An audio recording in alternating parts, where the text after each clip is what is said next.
All right. Looks like we're live. All right. Perfect. Good morning. Good morning, Matt. How are you? Good morning. Great. How are you doing? All right. All right. Well, uh, onward, onward with this project. Uh, it seems as if we've been contained uh, before one another. And I don't mean that, you're containing me. I hope that you don't feel like I'm containing you, but it seems as though we've been contained now for about 6 months or so. What is it? All of April, May, June, July, August, and now we're in the tail end of September. Yeah, wow. Well, working under quarantine or working under containment, and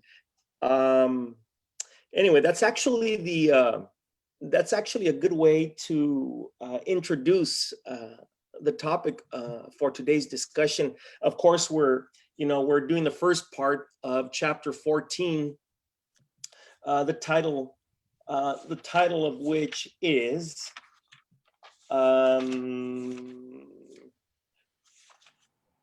the division of labor and manufacture. Okay, and then we're doing the first few sections of this particular chapter. And to talk about the things that I want to introduce, of course, I want to talk a little bit about and get your thoughts on the work of firefighters.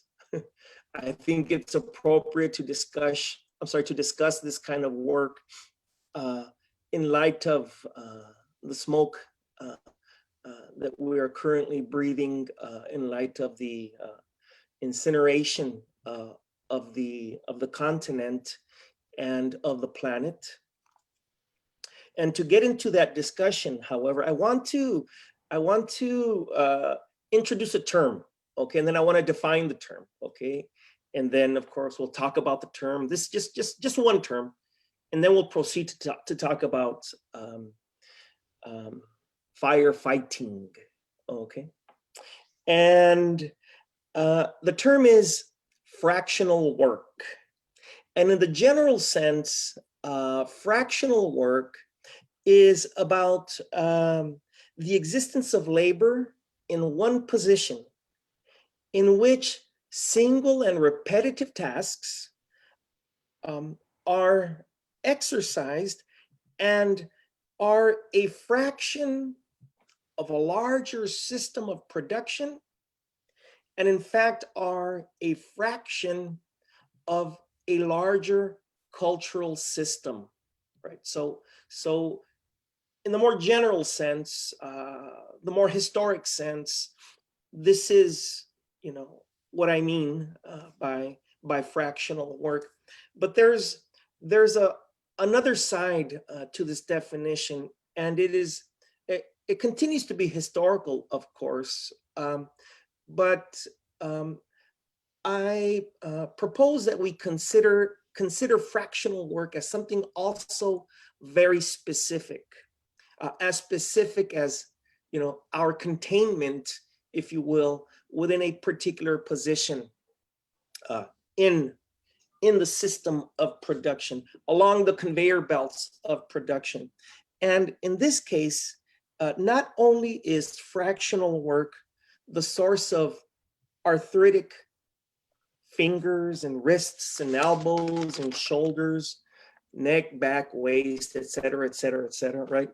It is at the philosophical and cultural level a fractioning of ourselves from ourselves, and it is a fractioning of ourselves from our communities.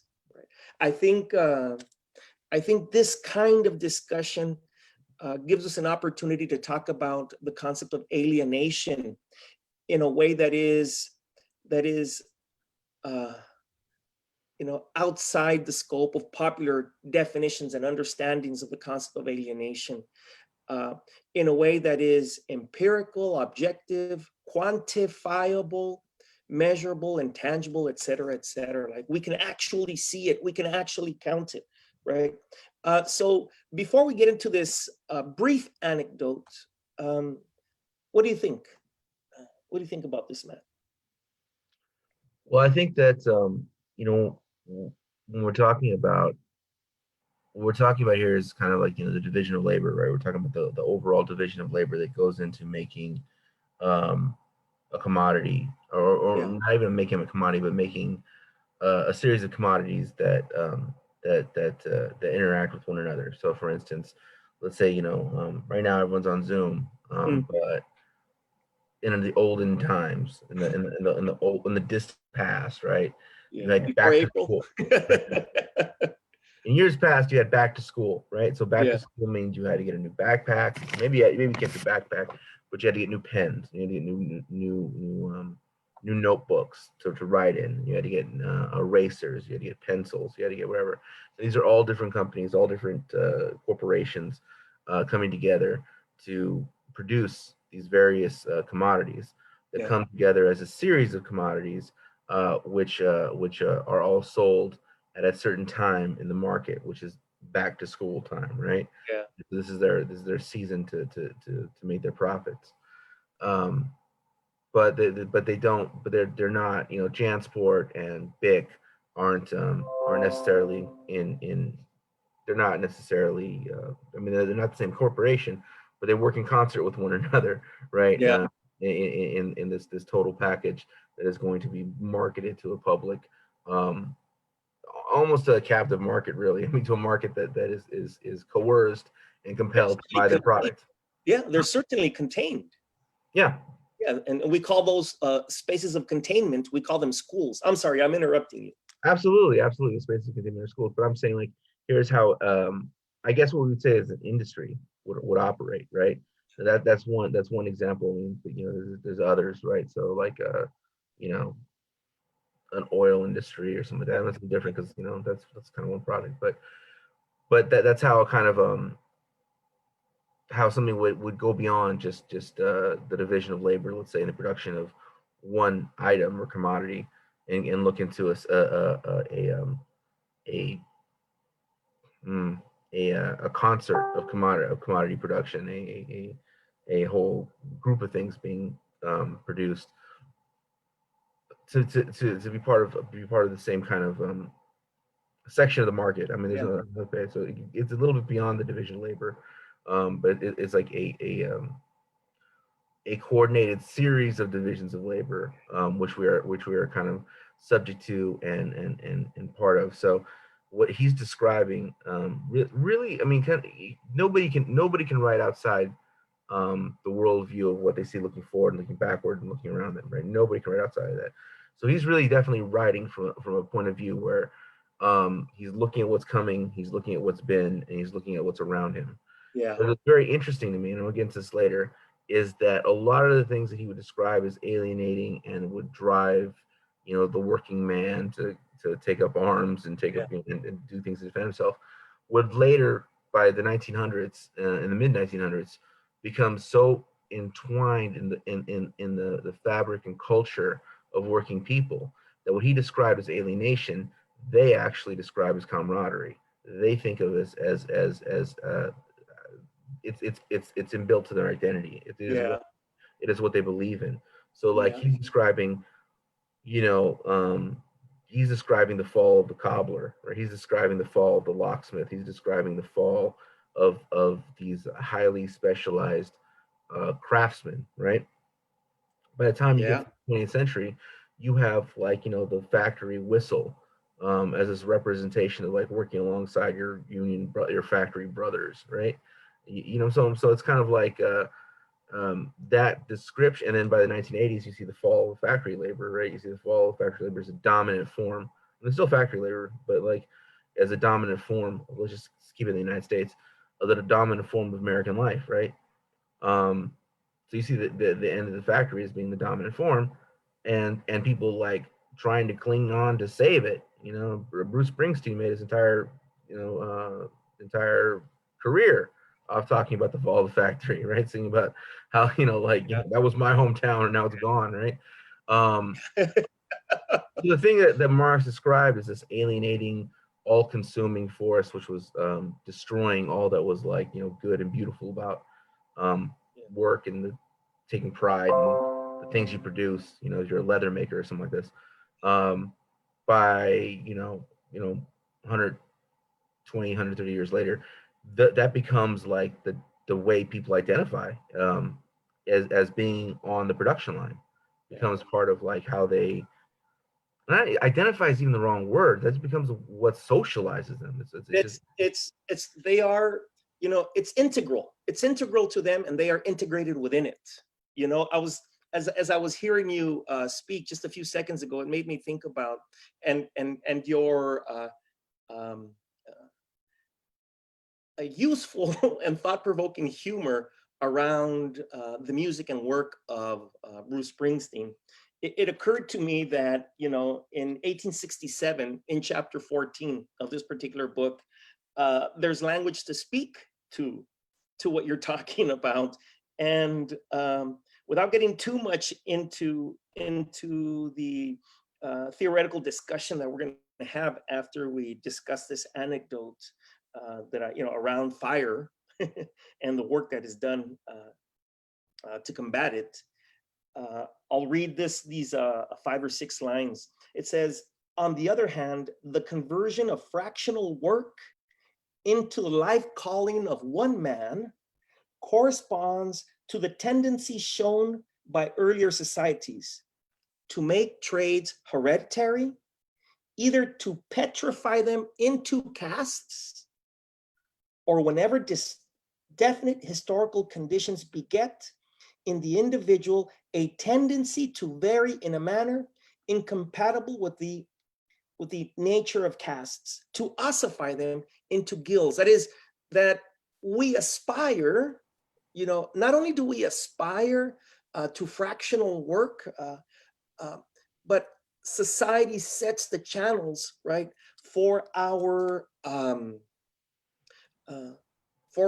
identification and subsequent integration, you know, into this fractional work, you know, about which we were talking. I wonder, you know, I wonder if we can consider then, since, you know, we're on the subject of fire, and if we are in the subject of fire, and in fact, as we are on fire, you know, if we really are on fire, you know, those of us that conceptualize the world in disaggregated and disfractioned ways outside of the scope of convention that would, yeah, you know, would fracture us. Anyway, I'd like us to consider then the fractional work that is done, and particularly the fractional work that is done under systems of containment, right? That is done to combat the fires that are raging and that are incinerating the land, right? This is dangerous work that is consistently done by contained workers that are disproportionately Black and brown. Of course, I'm talking about prison labor, and I'm talking about prison fractional labor, that is done in the forest, fractured as the forest is from the city, at least we think it is, right? And as it is in flames, and as it is poisoning and incinerating the land. Administrative work, however, and particularly top-level management work, right, is often monopolized in the LA metropolitan region, monopolized by whites, right? So in this moment then, since we're on the topic of fire, in this moment then, in this region, who it is that is braving fire, that is braving falling trees and branches, that is braving fire and smoke and heat and shifting terrain and lung disease, right, are Black and brown workers. And so I wonder if you might say a few things in reference to those folks that contained as they are and fractioned off as they are from us, fractioned as we are from them, um, are risking fracture to, uh, well, effectively protect us from the same dangers that they confront. Yeah, well, people look at these questions as why is this? I mean, if you look at okay, the specifics of it is horrific. I mean, the specifics of what you're talking about is horrific. I mean, Mm, the conditions that people are subject to, the fact that you have people who have no choice and are being forced to risk their lives for something that maybe heroically they would volunteer to, mm, and maybe they might not. Like why am I going to? Why am I going to risk my life to put out some fire? Why yeah, should you do it? Or like, I'll do it, but like, grab the hose alongside me. Like, well, I'm not going to risk my life alone. And whatever your personal answer might be, it's a terrible, terrible, terrible thing that this is what is happening. It's one of these things that will be looked back on in history. I'm sure will be looked on with the same kind of horror that the previous horrors of previous terrors of previous times are looked upon. I mean, there's a yeah, series of horrible things that are happening in 2020 that, um, I mean, every time considers itself less like barbaric than the past, and every time is as barbaric as the past, right? It's just, if not more. yeah, if not more. It's an ending barbarism. It's Yeah, a horrific way, and there's many many many horrors to find um, in our day and age, and this is certainly one of them. But I would say that this takes place within the context of a wider thing, and when we're talking about the disproportionate level um, of black and brown people as prisoners being used to combat fires, you have to talk about the fact that the prison system itself is disproportionate. And then you'd have yeah, to talk about the fact that, um, and that's happening with the context of people catching COVID at disproportionate rates. yeah, Then you have to talk about the fact that within that, the teenagers dying of COVID are disproportionately black and brown. I believe the statistics. I think it's like 54, um, um, 54, something like 54%. Or I have to look exactly what it is, yeah, but it's like three times the amount of what are described in this article as Hispanics have died of teenagers have died than white teenagers, and yet the numbers of white teenagers there are in the United States, what are the census what the census calls non-Hispanic whites, yeah, is yeah, something like there's something like three times as many yeah, of them as there are of this other population, and yet three times more of that. So it's like you're really looking at a rate of like nine times, right? The death rate. I think for people who described as on the census Black or African American, I think it's something like in the 40s. It's like overwhelming. It's just incredibly overwhelming, the statistics. And that's the world we live in. And the reason why you have these teenagers dying at this rate is, one, because they're either laboring or someone in the household's laboring, and they can't they're forced to labor in ways that yeah, aren't necessarily as protected. And also they're dying because they contract it, and they grow up in food deserts and cancer alleys and things that give them what we call pre-existing conditions like asthma, et cetera, right? yeah, And so their lungs are literally developing in smoke. Their minds are developing under wires. They're growing up in literally toxic environments, right? yeah. Their bodies are developing in toxic um, uh, environments. I do not mean that. It's not hyperbole. It's not hyperbole Not at all. hyperbole. It's not hyperbole, and it's not academic, and it's not. I'm not talking about their feelings. I'm talking about literally they're growing up breathing in fumes, and so this is the result. And so, well, there are those who would look at the situation and would advocate for a more pluralistic um, structure of rule, right? A structure of rule that would include more voices, something like that, right?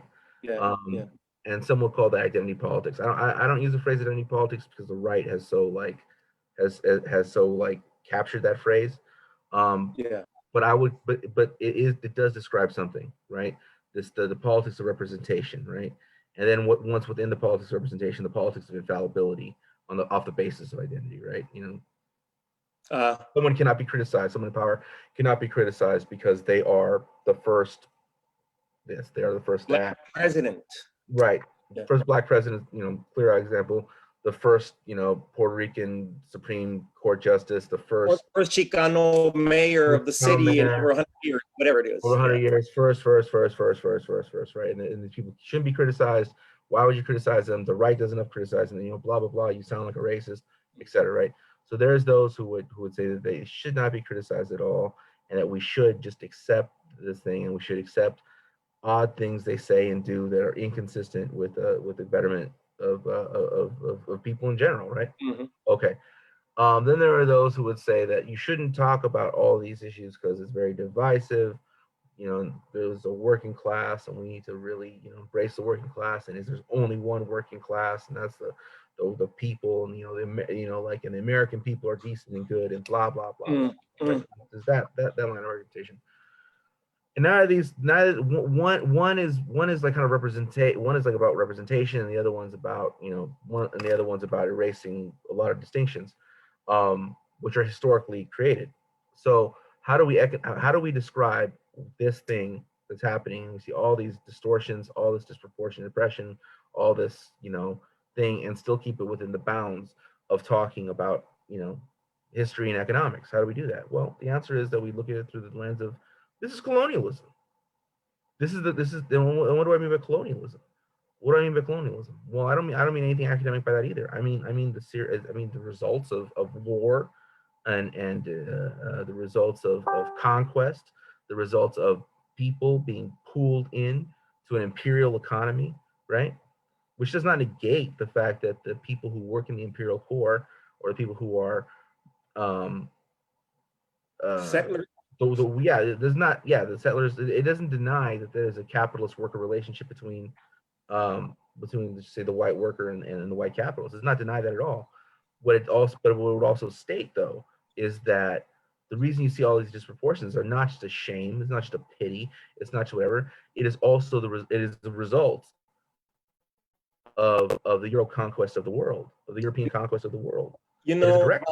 And you, that's why you see things ordered the way they are because of a conquest, right? So the people who are part of that conquering group, whether they are workers or capitalists, still enjoy a better position than those that have been conquered. And it's really just that simple. It really isn't any more complicated than that. And so it's what do we do about it? That's where all these really complicated threads and questions really come into play. mm, Now, I'm not an absolutist about like certain things about like, well, you know, I mean, you got to do this, want to do that, and and it's that simple. I mean, I think the answers and solutions are somewhat really complex. And what is the role of the white worker? What is the role, and what is the role of the non-white worker within the United States of America, which still has, even though you may be subject to this kind of internal colony kind of mm. thing going on, you are also part of a colonial world order where your blue passport, or you know, should you get one, or should you join the army, puts you in a different position than other people throughout the world. So I mean, like, these are very complicated questions. And it's not about like it's not about guilt tripping anybody. It's not about and it's not about you shining your own apple and feeling like really great about yourself. It's about like getting an accurate assessment of what the hell's going on here, and then from there, uh, creating prognosis about what to do. But when you uh, ask about why is this disproportionately this way or disproportionately that way, the answer has to be history, war, murder, conquest, chaos, bloodshed. You know, yeah, colonialism. yeah, that materialist understanding and that materialist frame, historical frame that you are um, addressing and urging that we consider is, in fact, the basis of the readings that we've done starting back in April, when we began with the tail end of the book, actually, and drew attention to the concept of, accumulation, original accumulation, primitive accumulation. Certainly, these are the things that were addressed in this book, published as it was in the mid 19th century, and as we think about it, and as we think about fractioned labor and fracturing labor, even, right, and as we think about the ways in which we've been separated from one another, separated from ourselves, it brings a special significance, particular significance, to those of us who have made our way into a representation of the Earth's womb. And I'm talking about those of us who have entered a sweat lodge, or those of us who regularly enter a sweat lodge. And as we enter, or as we have entered, we make the statement, all my relations, or all our relations. That is, we recognize that the world as such is not fractioned. The world as such is not, or should not be, fractured. And then if we are to talk about colonialism, and then if we are to talk about capitalism, we need to understand, right, that there's this tension, that there's this divide, that there is this fight between a native way of seeing the world that recognizes that, in fact, we are in the forest, and that the forest, emblazed as it is within us. It is in our lungs, right? It is not separate. It is not on that side of the freeway. It is not on that end of the nation or the state or what have you, right? That everything is tied, that everything is connected. It makes me think about the ways in which my work as an educator, over the many years that I've been an educator, over 30 years, much has been done to fraction me and fracture me from the community, right? And to contain me within a particular space. And, and I hope that by way of my discussion, it's not necessarily for me to elevate myself as a worker or for you to draw, but I hope that this discussion makes other people think about the ways in which they are similarly fractured, right? And to think about the patterns of fractioning that take place in whatever work that we do, that would weaken, debilitate us, and strengthen the capacity of capital, right, to be the movers and shakers. There's a saying in Spanish, el que aparta y reparte le toca la mejor parte. That is to say that he or she, right, who is tasked with dividing the work, all right, or dividing resources, always has the best amount of resources for himself or for herself. And so I'm thinking then about the way that my work has been fractioned, the way that my work has been fractured. Even now that I find myself, online in these meetings with folks from the region, I am, there are demands placed upon me to see the experiences of my students at our so-called Hispanic serving institution as somehow divorced from the very communities, right, from which they came, as if the classroom, and now, of course, as if the computer screen or the smartphone's screen exists in isolation. Interesting, and I'll close this particular discussion before we get into a question that I have for you, or comments that you might want to say. Interesting, right, that I paid into this. Years ago, I paid into it. It was my aspiration, right? Socialized as I was, I aspired, and I was celebrated, and I celebrated the day that I became a teacher in a classroom, in a community that was fractioned and fractured, and such that I was doing my fractioning and fracturing work to myself and to my students, in the community. I wanted to be such a worker. Anyway, your comment or question or. Well, what's interesting about what you're telling me though is like, but let's look at this in the real world though, right? So we are all like we end up compartmentalizing our lives for various reasons, right? And we naturalize and build it in, right? But we have this concept ingrained in us of professionalism, right?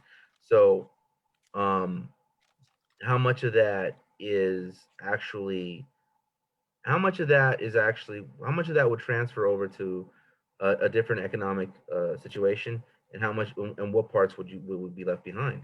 Because if you think about it, like let's say like you're in a space with coworkers, and this person is constantly late, this person is constantly trying to shirk their work off to somebody else, Yeah. this person's trying to da da da, and they tell you, well, there are aspects that, and they're telling you all their problems of their personal life, right? They're telling you all their problems. Now, maybe life should be that way, right? Maybe life should be that way, and everybody should be doing that. Yeah. Everybody should just be just like, hey, like, blah blah blah blah. And I was like, hey man, well, like the project I don't want to get done, right? And like, and like everybody, there's some blueberries over there. Let's go eat. Okay. Yeah. Stay healthy. Make sure you're drinking enough water, right? And life should be that way, maybe, right? But life certainly cannot be that way for one person and not that way for 8 others, right? And not that way for the rest of the people in the room. Yeah.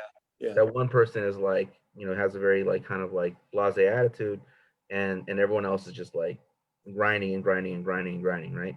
It would have to be that way for one. It can't be that way for one and not for all, and it can't live in a society where, and maybe society should be structured that way. But when we talk about this compartmentalization, if we were to have the kind of a similar society, but we're going to abolish capital, where there'd still be this like division of labor, there would still be these like things that would have to get carried out in order for elements of society to keep going that are let's just say like popular, right? And maybe they shouldn't. Maybe they shouldn't. I'm open to the idea they shouldn't. But in order for them to do it, it would still have to have people compartmentalize their life. Yeah. It would still be like, that's your free time and this is your work time. This time belongs to the it belongs to you, but it also belongs to society, right? That's like just you time. This is like your member of society time. And there's aspects of it that are very technical, that would demand that.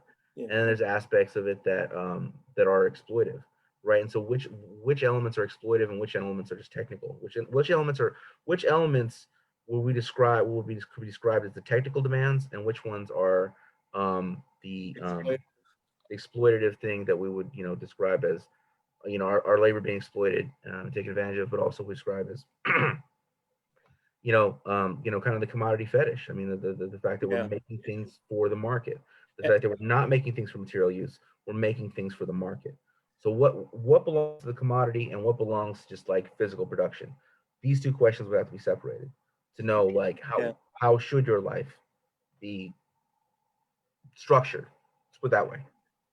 I'm currently reading a biography of Che Guevara, and the very question is something that he was dealing with and confronting immediately after the triumph of the revolution. And to address that problem, that is, there's all this demand for labor and organized labor for production in a society whose capital reserves had been stolen and had left the island and were invested in throughout the world and primarily in Miami immediately after the revolution. And so there certainly was a need, right, for production. And at the same time, there was the promise of the revolution. the promise that someone might be, what is the phrase in the book, a farmer in the morning, a carpenter in the afternoon, and a fisherman in the evening. I don't know, something along those lines. I forget the exact quote, right? Right. But it's, when is work exploitative or not? I Here, want to but here's the go thing, ahead. though. Let's look at Cuba, right? So Cuba, in the aftermath of their revolution, does not go through the horrific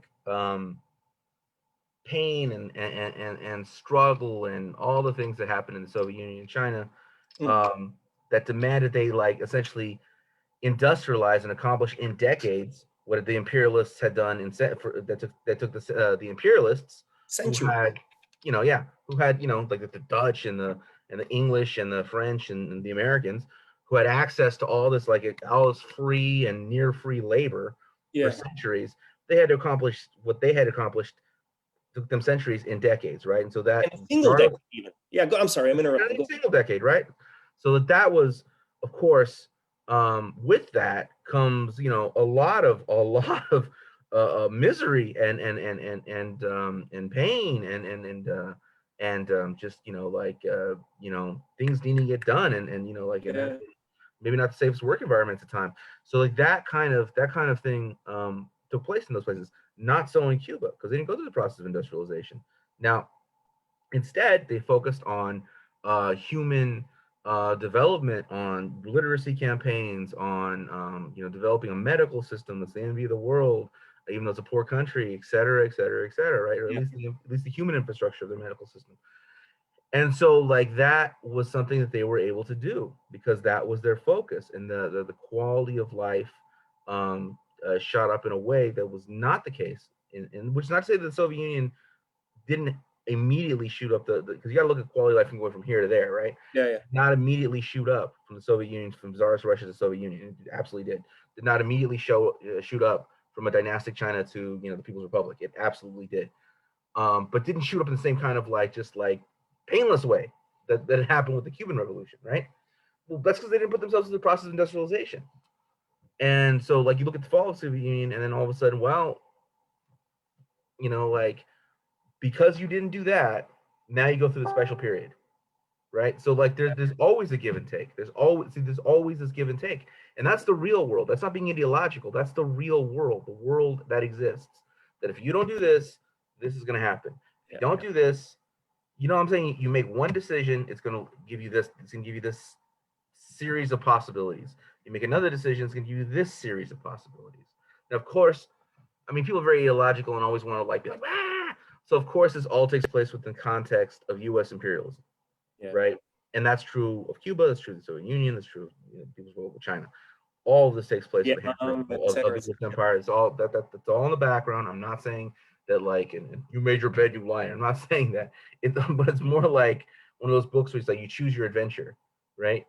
And when you develop so much in the human infrastructure, and you don't do these things that are really difficult, you're going to end up in a situation where Cuba in many ways relies on its international good name to get things done in the world, right? What I'm saying? So and it's working out for them in ways, and Cuba's still standing and the Soviet Union's gone, so there's something to be said for the model as well.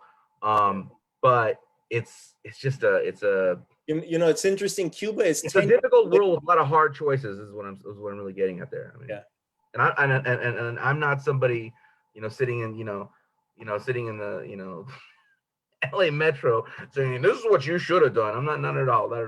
I'm just saying that just historically we can look at it and be like, okay, this is this. And so when we talk about the question of compartmentalization, we talk about the question of this versus that, and how should society be structured, and it shouldn't be this way and shouldn't be that way. Well, there's a whole host of things, in the real world, in people would call me a tanky for talking like this, but there are real decisions to be made, and those decisions have real consequences. Cuba is 10 years away from about 10 years away from where the Soviet Union was when it dissolved, right? And I'm not an expert on the inner workings of Cuban society by any means. It's just that on the, from where I'm standing or from where I'm sitting at the moment, I don't perceive the same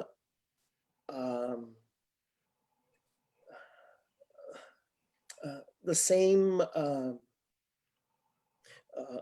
cultural logic, the same narrative generating in Cuban society right now in 2020, as I remember hearing and reading about in the 10 years leading up to the dissolution of the Soviet Union. I can't, I'm not a magician. I'm not even an alchemist. I don't have a crystal ball, but it'd be very interesting to, for somebody to gauge the moment in this particular way. I want to share a quote, from the book. I think now, the discussion that we've had now for about 40 minutes sets the discursive tone, the discursive plane, if you will, for an understanding of, this sophisticated language. And I'd like to do so by discussing then that in this particular chapter is attention to the beginnings of assembly line production that reaches one important culminating point in European, and I'll refer to an anecdote here from history that reaches one important culminating point in European automobile manufacturing, where the system of horse carriage construction and the employment of carriage makers in early 20th century automobile manufacturing is replaced by what in the United States is called Taylorian or Fordist manufacturing processes. The system was as interested in monopolizing time and space of labor, and I'm talking now about automobile manufacturing at that moment in history. The system was as interested in monopolizing time and space of labor as it was in increasing production. Carriage makers, who were now automakers at that moment in history, were rerouting production systems on the basis of their experience and expertise in the fabrication of carriages, so that workers that were working on the shop floor and that were organized more holistically, doing a variety of tasks, saw that management was calling on them and expecting them to work in a particular way and to do things in a particular way, all within the shop system of holistic production, if you will. And carriage makers knew to make things in different ways that would produce a better commodity, in this case, a better car, right?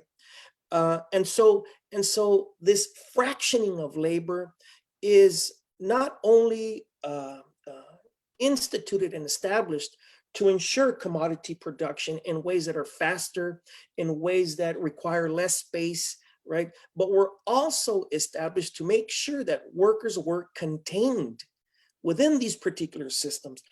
Thus, the comparison that Marx makes between form assembly line production and the master apprentice model, right, is one significant historical tension. And this tension is resolved, quote unquote, right, to the extent that technology supplants and replaces humanity. I want to just, and now I want to get into this paragraph and ask your thoughts about this. The mode in which manufacture arises, its outgrowth of handicrafts, is therefore twofold. On the one hand, it arises from the union of various independent handicrafts, which become stripped of their independence and specialized to such an extent as to be reduced to mere supplementary partial processes in the production of one particular commodity. The next 6 lines reads, on the other hand, it arises from the cooperation of artificers, makers of one handicraft. It splits up that particular handicraft into various detail operations isolating and making these operations independent, as it were, from one another, to the point where each becomes the exclusive function of a particular labor.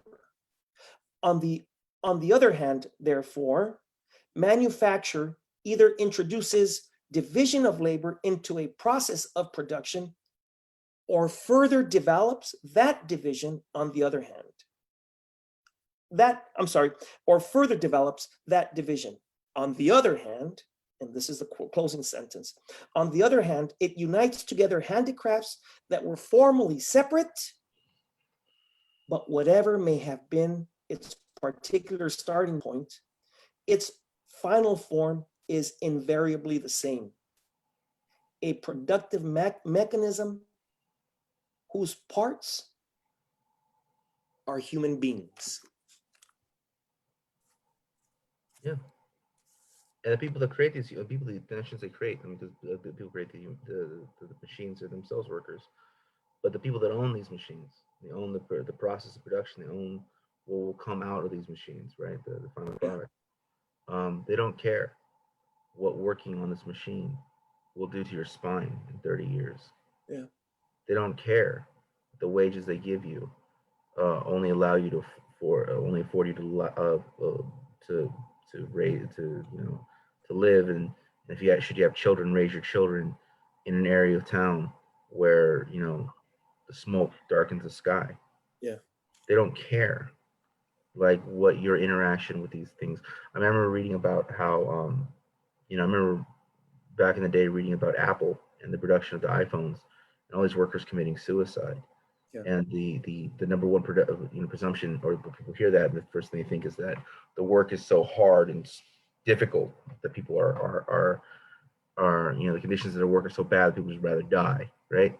I didn't think that at all, because there's sweatshops all throughout the world that don't have a mass rate of suicide.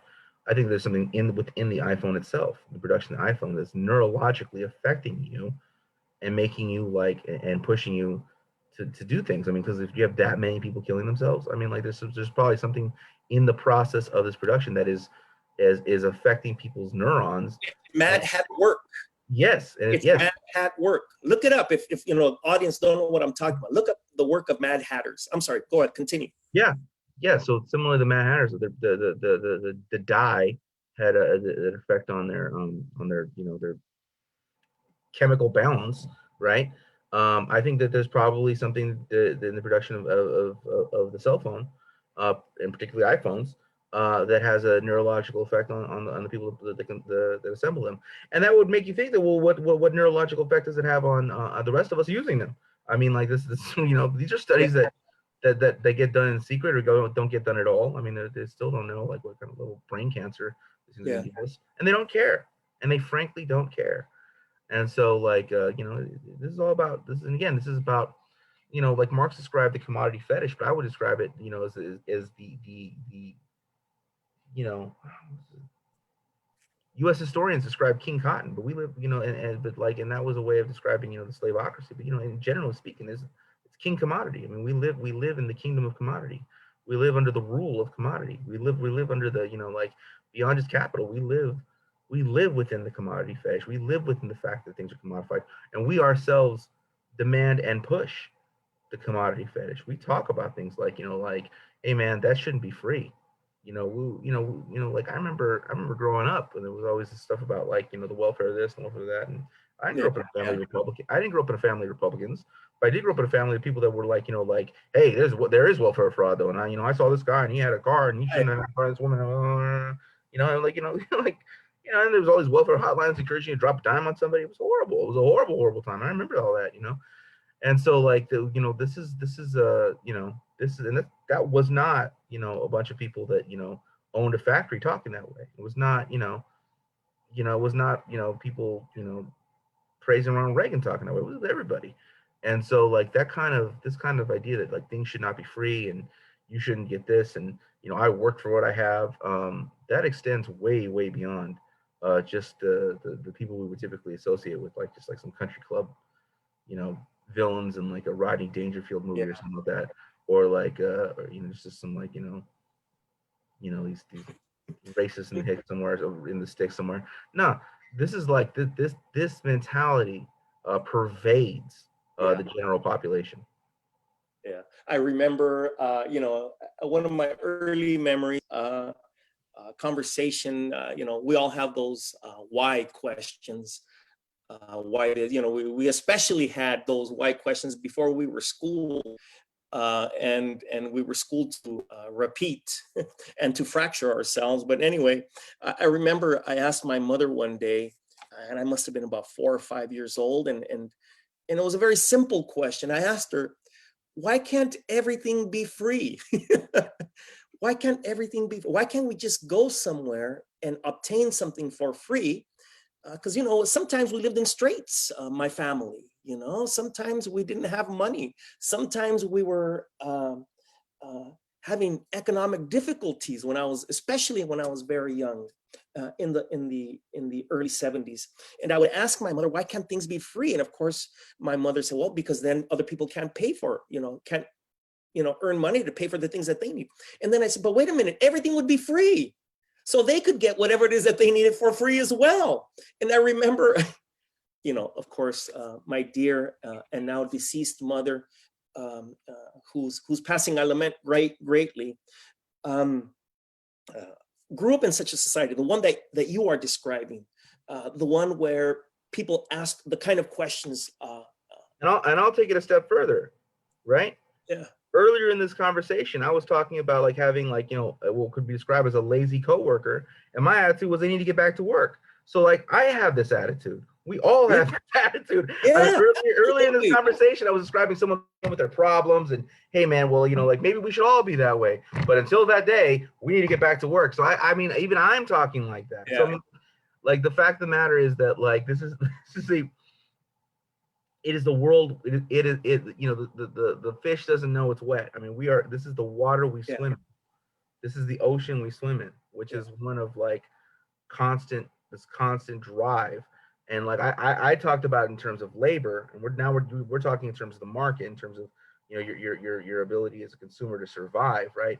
And I would never ever like say that I mean I things should be free so long as things should be free or guaranteed at the least. I mean, like a certain base level of a life should be just guaranteed. Period. Yeah. And I absolutely would. I would not even my most reactionary darkest moment would I dispute that. But then when you asked me about labor, I turned around and applied that exact the same logic I'm condemning when it comes to what we shall consume. I applied that same logic to contained labor, to labor that would take place in an office or in a work setting, right? I applied that exact same logic, that exact same demand, that exact same like what do you think this is, buddy? Regime of thought to that process. Because again, this stuff is so just deeply internalized. It's just so deeply internalized. I mean, I do think I had a point that the fact of the matter is that until we have a systematic thing, like, you can't opt out as an individual, because then you're putting the burden on everyone else, right? But as like for one for all, I mean, I guess like that's the only thing that's redeemable about that point I was making is all for one and one for all, right?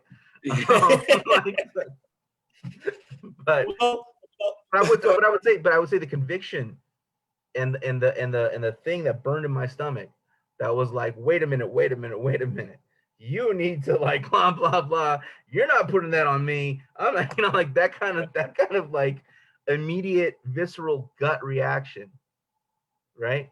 Comes from years in the workplace, comes from years of working retail, comes from years of being around people and feeling like, like, hey man, like I'm having to pick up your slack, and like I don't like this, blah blah blah blah blah, with my eye on this coworker, right? My eyes on this coworker who was not doing what he agreed to do, or he or she agreed to do, in the context of what we need to do, and because of that, we're all going to get yelled at, and I am mad at them, and not mad at the person who's going to come here and yell at us Yeah. Arbitrary, ridiculous reason. So Because this you're person over here, fraction, right, fraction. right. So this person over here is like fully aware, you know, or maybe not fully aware, maybe they just don't want to, I don't know. But like for whatever reason, let's give the benefit of the doubt and say they're fully aware of how arbitrary it is, whether or not the red ball is on this side and the blue ball is on that side. And they just don't take it that seriously. I, on the other hand, am like, okay, but I'm being put in this position in between you, in between the general manager, who was in a position between me and the district manager, who's in a position between the manager and the, you know, regional manager, who's in a position between the, and who's in a position between the district manager and the owner, right, all the way down. And that person up top, for whatever arbitrary reason, decided the red ball's on the right and the blue ball's on the left, right? That's it. Yeah. And you better do it, or heads will roll, or Yeah. people will lose their job. Yeah. Right? And then they're not going to be able to live. They're going to have to go find another one, right? If they want to live.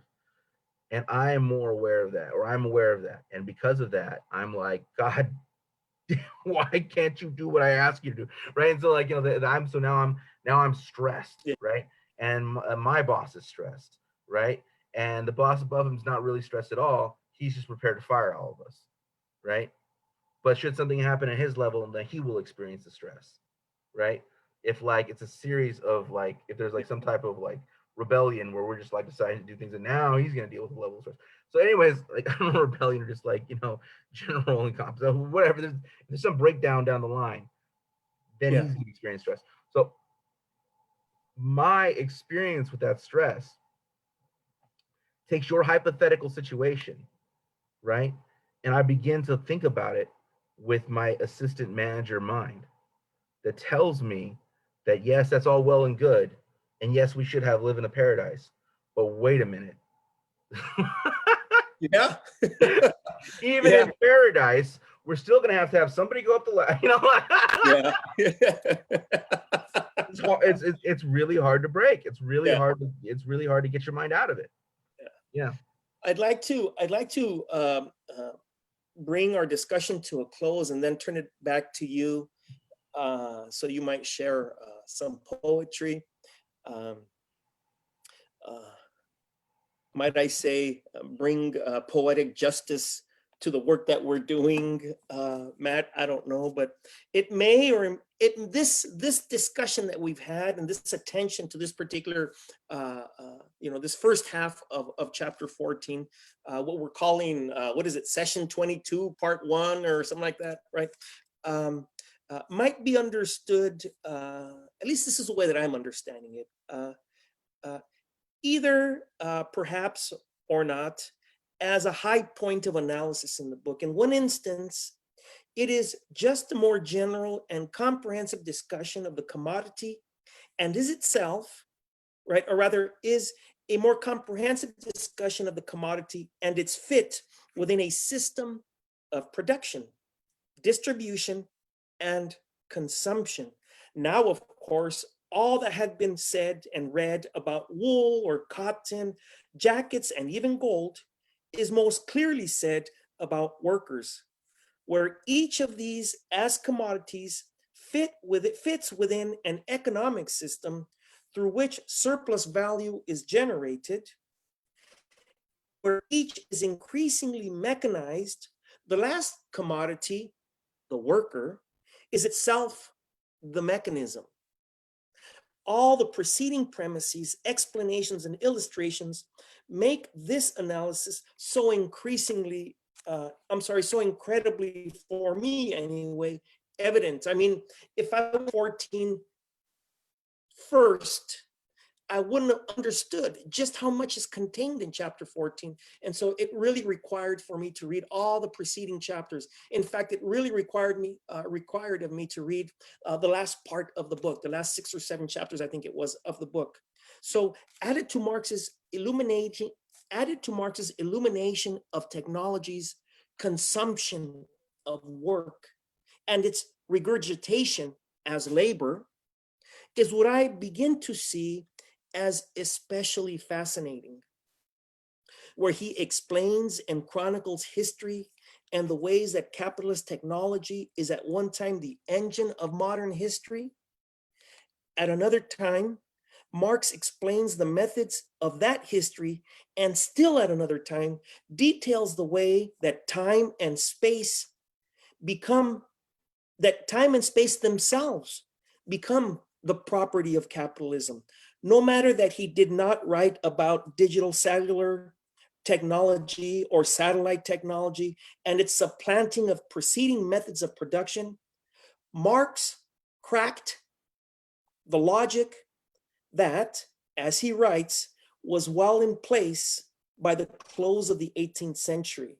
And he cracked the logic in a book that was published over 150 years ago.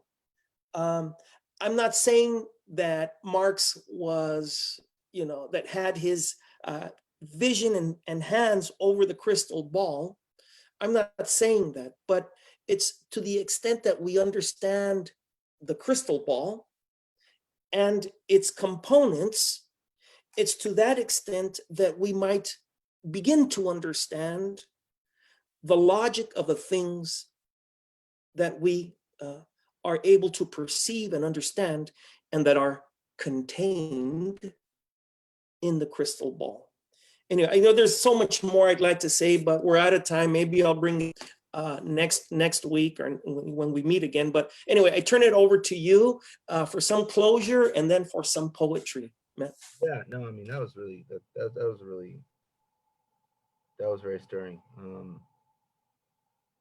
Yeah, let me just get to the poem. So this poem Sure. is not actually written by me. It's written by a man named Cesar Avelar, who works in a factory and he writes poetry. All right. It's called The Steam Tunnel. Our names are written in smoke, in the burning breath of the machine. Visions drive us forward in the moving images of the overworked. It's me, I hear my brother. I live in this place, in the smoke that calls you, in the breath of creation, where words are a stone that skip the river before they begin to sink. Mama Esperanza, Abuela, it's you. Don't be trapped, she warns. These footsteps are no longer ours. I stare into smoke until all I can see is myself. Factory hands, our breath. The smoke is in us all. And our voices, our eyes, our ears, our lungs, our fevers, our shared hallucination of a loving sky. Our thoughts drift and shape through tunnels of steam.